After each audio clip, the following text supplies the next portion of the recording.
Hi, welcome to Web on Wednesday. For today, we're going to be looking at Outlook 2013, some tips and tricks in using mail and calendar. So when we talk about Outlook, just want to call to your attention a few vocab words, a few terms that we'll be having so that we're on common ground. And in Outlook, there's an opportunity to use contacts, calendar, email, of course, all of those together, plus certain things like tasks and notes, allow it to become a PIM, which is a personal information management system. And really, Outlook can be very effective if you use it that way, and especially if your organization uses it that way.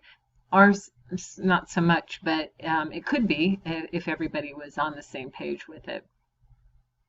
Backstage is a term that refers to going to File and then having other options, which I will demonstrate for you. But if you hear Backstage, that's what it's referring to. Ribbon is sort of the dashboard that you're going to be accessing so that you can see various tabs and commands. So we may refer back to those terms, and I just wanted you to be familiar with those. So today we're going to look at email, and I actually have 3 tips that I want to explore with you, and some of them are, I guess, a little bit more intense or in-depth than others. Those 3 are to create a signature, and specifically with the logo of your school. In other words, an image of some sort. The second one is delayed delivery, and the third one is folders. So let's start with signature. And I'm going to demo that for you. If you open up your email, click on File and go Backstage. So you may have done this before, but you didn't know that it was called that. You're going to go to Options, make sure that you're in Mail, and then look for Create or Modify Signatures for Messages, and click on Signatures. So I've created a few already, and I'm going to create a third one that resembles this. If I go to New, I will type in the name of my signature, and you can call it whatever you want, just so you recognize it. That will give me an empty field here where I can place information that's important for a signature, and that usually is your name and title or job description, the place where you work. And I'm going to put an icon of our logo in here. I'm going to get an extra page or a space in there. By doing that, we help to identify and market our schools, and so that's why we kind of like for people to do that. I have logos, and if you need a logo of your school, well, I have LWTC. I might have the high school one as well, but you can email me and I can try and send it to you in the right size. So here's one for LWTC. I'm going to insert. Comes in there nicely. It's about the right size, so we'll leave that. I can then modify this by changing the font. I can change the size, which I'm going to do, and I'm going to change and make that bold. And I'm actually going to change the color, and that's mostly to identify this one from the others. And I'm going to go ahead and say, oh, better save it first, and then I can say OK. And OK to get me out of here. And what you'll want to do is send me an email. But this is not the signature that I just created, is it? Because it doesn't have the blue. So I come up here and I can go Signature. That's the one that I wanted. So you can create various signatures for various purposes. And you'll want to send your signature to me, and in the subject line just put in signature for WoW or something along those lines. Okay, I'll go ahead and send it to myself, and then we're going to go and look at, when we make a comment about this before I leave signatures, the signature files are actually not saved in the Outlook program. So if you have created signatures on your desktop in your office or your classroom, and it doesn't carry over to the laptop, that's why. Even though you're still using the same application, for some reason, which I don't know why, but it does not carry over. It also does not carry over between the web-based version of Outlook and the application that's downloaded on your desktop or your laptop. So you'll always need to create that in whichever venue there or device that you're using, machine that you're using. So keep that in mind as you create them. Okay, so let's see what we got coming up next. Next is delayed delivery. So in delayed delivery, and why would you want to use delayed delivery? Well, sometimes you have information that you want to get into an email, but you don't necessarily want to send it to the person for various reasons. For example, I'm creating this one right now. I'm creating it on 3:20. What is today? 3:21 at 2:22 p.m. Okay, but I'm going to send this to Marie, but I'm sure that she's not going to be in the office tomorrow, and I really don't want it to be cluttered in her inbox. I want it to be addressed when she gets to work on Wednesday. So instead of sending it now, I'm going to go ahead and go up to options, go to delay delivery, and make sure this is checked off. Do not deliver before. Now I'm going to, because I don't want it to go in tomorrow, I actually want it to show up in her email first thing on Wednesday morning. So I will create a date and time that I want it there and say close. And actually I'm going to say click send, but it doesn't actually send. If you look at sent items, it's not there. It doesn't show it. Well, this one does, but this is from the last one I did. It doesn't have the delayed delivery one because it actually hasn't sent yet.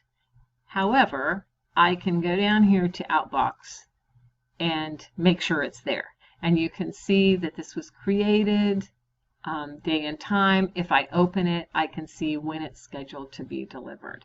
At this point, if I don't want it sent, I can delete it. You'll want to go ahead and send yours to me, but with this kind of criteria of when you created it, and then I can see when it was delivered. But I'll delete this one for now. But just know that it's still there. You'll be able to access it.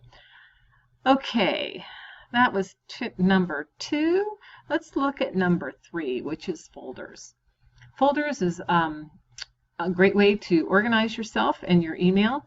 If you're like me, you probably have more than 5 or 10 emails in your inbox. I have 141 at the moment, which is way too many for me. I like to keep mine down about 20, 25 to be effective. They say you should go for inbox 0, absolutely having nothing in your inbox. I've never been able to master that. However, I do feel like if I can have a little more control over what's in my inbox, then I'll be able to better be more effective at what the things that I need to do. So if you've been here for a while and you were here when we had a different email client, you have something called cabinet, and underneath cabinet is where you might have had email folders carry over, which is what I still use. If not, it's okay. You can just have your folders listed down here. So I have a bunch of folders already. You may not have any. I'm going to demonstrate for you how to do a couple of different things. First of all, this one is something that I know belongs in a folder. It belongs in my Discovery Education folder, which I have named as DEN. So I can do one of two things. I can either take this and drag this over and drop it in, okay? Or I can actually go up to Move and find Discovery Education, which is there. If it wasn't there, I can go to other folders and find it that way. Okay, so there's really a couple of different ways that are effective that you can move your that you can move your emails around in. So for this one, I'll go ahead and move it this way. So it boom goes. I have ISTI. I'll move this way because it's right there. And then let's say I've got this one, which I want to create a brand new folder for. So I come over here to other folders, go to new. I'm going to call this Ed Tech type, Ed Tech Leaders. And I just need to make sure that it's under, because I'm using my cabinet to stay organized, that I've highlighted cabinet so that it goes underneath there. So notice it's still in the background. Click OK, click OK, and it goes away. I have a new folder called EdTech Leaders. You may also create some, you have two quicks, actually you probably have three, that you have visible right here that are quick ones that you always will probably use. So if I have one up here that I want to go ahead and say, I'm going to put this in miscellaneous because whatever that's related to is always in my miscellaneous file. I actually call it miscellaneous to keep, but it's there, it's gone. I can go over to my miscellaneous to keep file, and sure enough, there it is. So there's a lot of different ways that you can do it. You get in the habit, and it really is a great way to do that. The other thing you can do is go back to my inbox here, and I have things coming in by date, which makes good sense to me. But when I start to get too many emails like I have now and want to organize, a lot of times it's because I have readings that I'd like to spend some time with them. But after a while, like this is from the 28th of January, you know, it's like, well, are you going to get to this or not? By now, you know, it's not timely. So I'm actually going to check off that those are done, even though they're not. And all of this ISTI stuff I can take and move to my ISTI folder all at one time. Boom, they're all gone. So I can reduce my emails simply by doing that, and it just kind of keeps it organized for me a little bit more. Okay, let me go back to my inbox. You've got some folders. Oh, I need to go back and put it in the right order. So you've got some folders that you want to create for me, and then just do a screenshot and send that to me in an email so that I can count that as part of what you're doing for your tips and tricks for this particular WoW session. And okay, now we're going to move to calendar. With calendar, I have two items that are actually similar but different.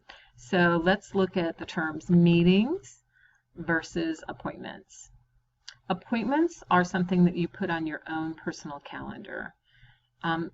Generally, they are things that may not involve other people, because the ones that involve other people are meetings. The meetings are always you and someone else. The appointments, though, for me, sometimes I have things like today. We have Web on Wednesday, but I don't know who is going to show up, so I can't actually put it as a meeting with those people. I want it on my calendar, but I can't really see who that meeting is going to be with. However, if I have a meeting with my administrator to go over formal observation, I know who that person is, so I would set it up as a meeting. So we're going to go look at those two things in the Outlook. We're on the mail, the envelope icon, which is mail. We're going to move to the calendar icon. And in case you didn't know, there are a lot of different views. I tend to like to work in work week. The other one that I like to look at sometimes for an overview is the monthly view. And so there's lots of different things that you can do with views, but I just wanted to point that out. So over here you've got an opportunity to create a new appointment, and the new appointment is, let's say I'm going to work on my WoW preparation. And I'm going to go over here to select a date, and I'm going to do it on the 23rd. It is not an all-day event. Sometimes it defaults to that. I'm going to go over here and say that I'm going to start right at 7 and finish that up by 7:30 in the morning. It's going to show as busy. It's going to give me a reminder 15 minutes ahead of time, which I really do like and enjoy. And that's, for me, one of the main benefits for putting in appointments. But the other benefit is that it does give you a history of what you've done. So if there was a need to document or to go back and find out what you had done or who you had met with, you've got that accessible through the calendar. The other thing that you can do is you can create a recurrence to this particular appointment.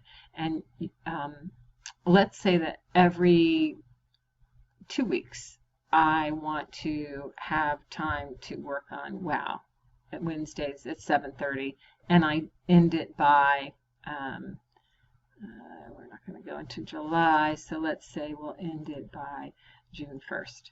Okay. When I say OK here, it actually sets that meeting, or actually appointment up every 2 weeks on Wednesday, and you can see it tells you what it's going to do. And I'll go ahead and save this, and you can see it's on this Wednesday. I said every 2 weeks, so now it's on this Wednesday, okay, because that was 2 weeks later, and then this Wednesday. So it did show up on that, which is very handy to have. However, since it's not what I want to do, I'm going to open up the whole series, and I'm going to delete this before I get my schedule all messed up. Okay, the other thing that you can do is you can create a meeting, and this is when you initiate a meeting with someone else. So if I were going to have a meeting with Ariel, I can put his name in here. I can now do something really cool. If I know that he uses his calendar, I can go to the scheduling assistant and I can look to see what common times we have available. So if I wanted to try and schedule something with him on Wednesday, I have something scheduled at 8 and I have something at 1, so I'm kind of open.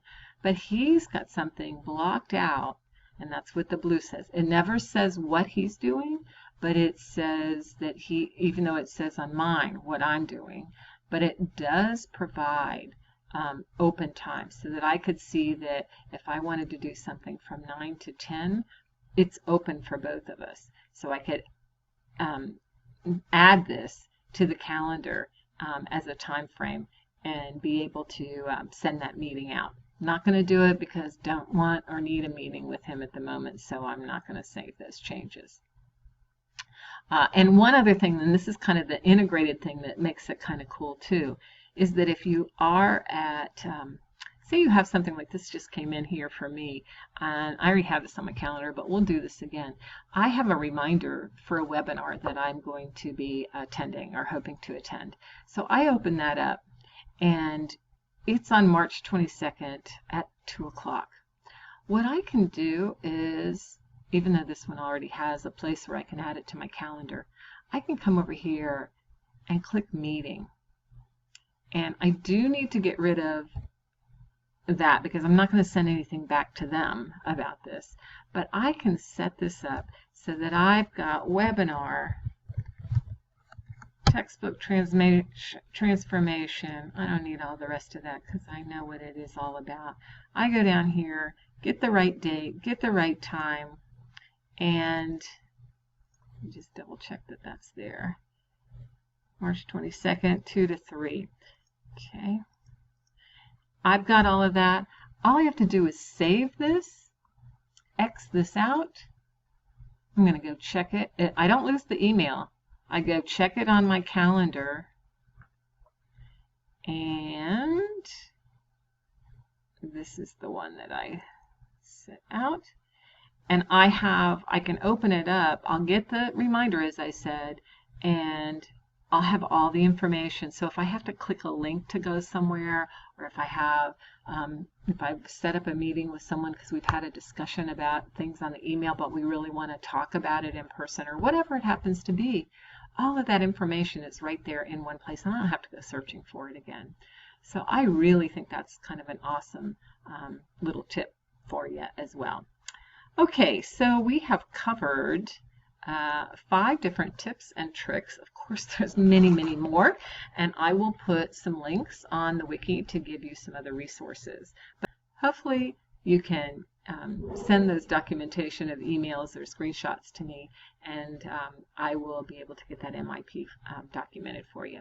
Let me know if you have any questions. Thanks.